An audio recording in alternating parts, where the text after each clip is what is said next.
ఆ నేత కళ సాకారమైందా? కూటమి ప్రభంజనంలో అనుచరుడిని ఎమ్మెల్యేగా గెలిపించుకున్నారా? ఆ యువ ఎమ్మెల్యేకు అదృష్టం అలా కలిసొచ్చిందా?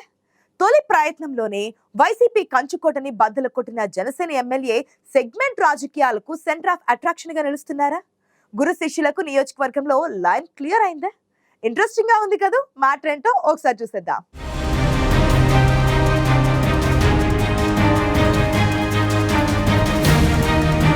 ఎప్పుడొచ్చామన్నది కాదనయ్యా అన్నట్లు సీనియర్ల గుండెల్లో బుల్లెట్లు దించేశారు జూనియర్లు.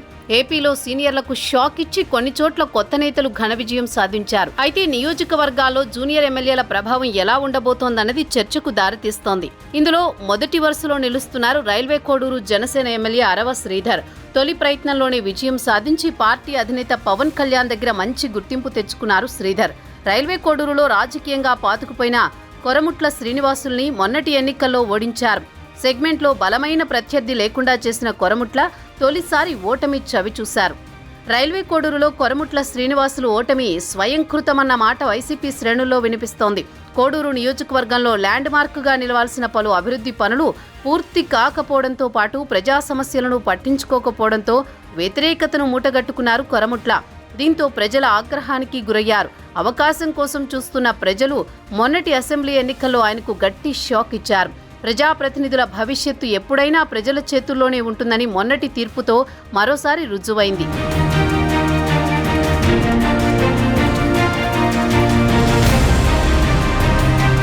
వరుసగా 4 సార్లు ఎమ్మెల్యేగా గెలుస్తూ వచ్చిన కొరముట్ల శ్రీనివాసులపై ఉన్న వ్యతిరేకత కూటమికి కలిసొచ్చింది. రైల్వే కోడూరు సీటును పొత్తులో భాగంగా జనసేనకు ఇవ్వడమే ఓ అనూహ్య పరిణామమైతే ఆ పార్టీ నుంచి పోటీ చేసిన అరవ శ్రీధర్కి ఘన విజయాన్ని కట్టబెట్టారు నియోజకవర్గ ప్రజలు.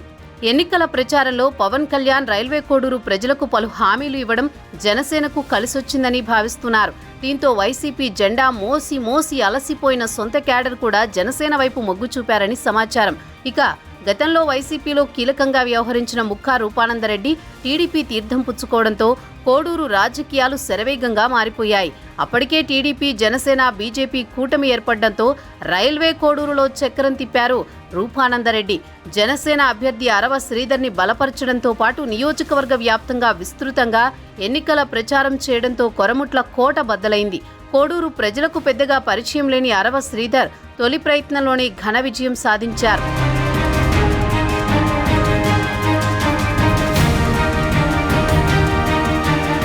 గురువులాంటి రూపానందరెడ్డి దిశానిర్దేశంతో కోడూరు నియోజకవర్గంలో నూతన వరవడికి శ్రీకారం చుట్టారు అరవ శ్రీధర్. కొరముట్ల హయాంలో రైల్వే కోడూరు నియోజకవర్గంలో భూకబ్జాలు, ఇసుక, మట్టి తరలింపుతో సాధారణ ప్రజానీకం తీవ్ర ఇబ్బందులకు గురయ్యారు.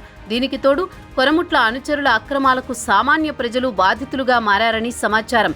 నియోజకవర్గ ప్రజల ఆక్రోశం కొరముట్లకు శాపంగా మారడంతో పాటు నియోజకవర్గంలో మంచి గుర్తింపు ఉన్న ముక్కా రూపానందరెడ్డి కూటమికి మద్దతు పలకడంతో రైల్వే కోడూరు రాజకీయం మారిపోయింది.